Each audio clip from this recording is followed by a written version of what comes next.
Assalamualaikum warahmatullahi wabarakatuh. Halo teman-teman semua.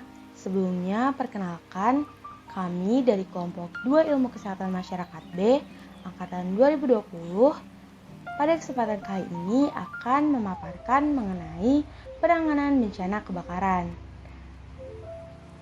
Adapun anggota dari kelompok kami yaitu Auri Wilialdo, Rizka Fitri Damai Asa, Stevi Ariska, dan Fadilah Nidia Rahmi. Kira-kira teman-teman tahu nggak sih apa itu kebakaran?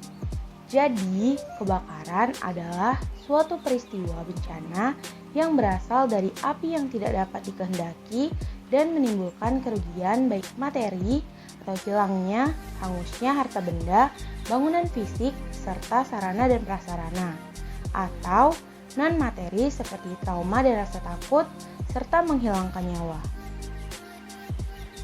Adapun sumber-sumber bahaya dari kebakaran sebagai berikut.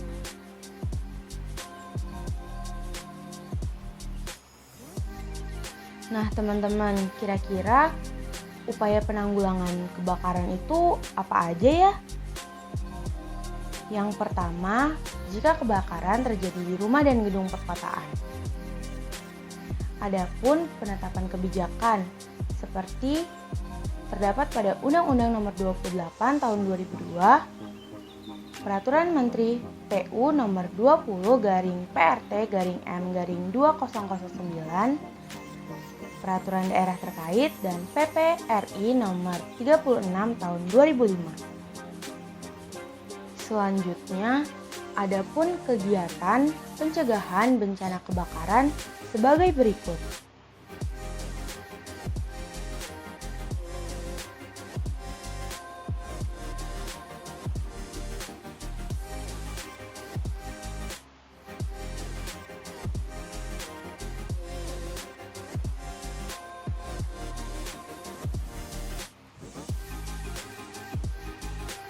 Lalu, seperti apa sih penanggulangan dan tanggap darurat kebakaran jika terjadi di gedung perkantoran? Nah, berikut adalah penanggulangan dan tanggap darurat kebakaran di gedung perkantoran.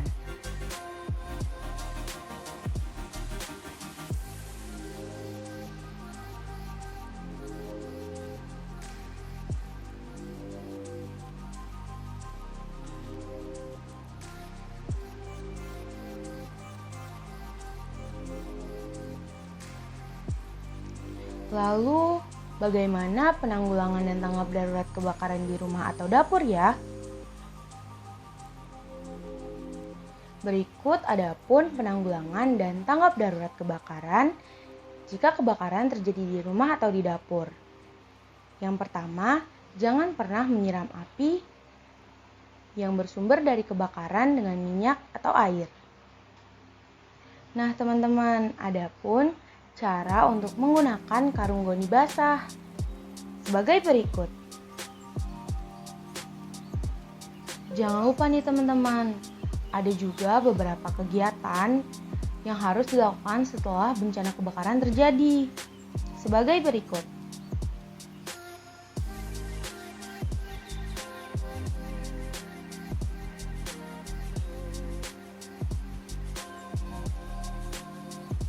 Selanjutnya, bagaimana jika kebakaran terjadi di hutan? Adapun upaya kesiapsiagaan dan mitigasi penanggulangan bencana kebakaran hutan dan lahan seperti penetapan kebijakan pra-disaster, during disaster, dan after disaster. Untuk penetapan kebijakan sendiri mencakupi peraturan perundang-undangan sebagai berikut.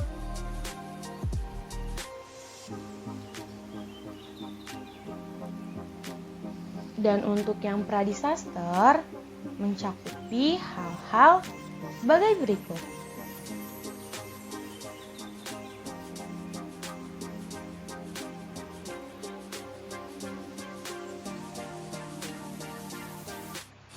Lalu untuk during disaster yang harus kita lakukan adalah sebagai berikut.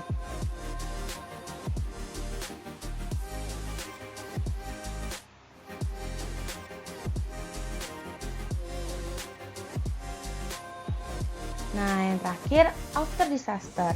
Kita harus melakukan hal-hal sebagai berikut. Nah, teman-teman, dalam mitigasi bencana kebakaran hutan dan lahan ini terbagi menjadi dua. Ada mitigasi struktural dan ada mitigasi non-struktural. Nah, yang termasuk di mitigasi struktural ini sebagai berikut, yaitu menyiapkan mobil pemadam kebakaran, hindari pembukaan lahan dengan cara membakar, pembuatan sekat-sekat di hutan dan lahan, melakukan penanaman kembali, dan pembuatan waduk. Lalu untuk mitigasi non-strukturalnya, yaitu dengan kampanye kebijakan pengendalian hutan dan lahan. Setelah kemah selesai, pastikan api unggun segera dimatikan, pembentukan pasukan untuk menanggulangi masalah dini kebakaran, pengawasan pembakaran lahan, dan jangan membuang puntung rokok sembarangan. Adapun bahan referensi yang kami gunakan dalam membuat video ini sebagai berikut.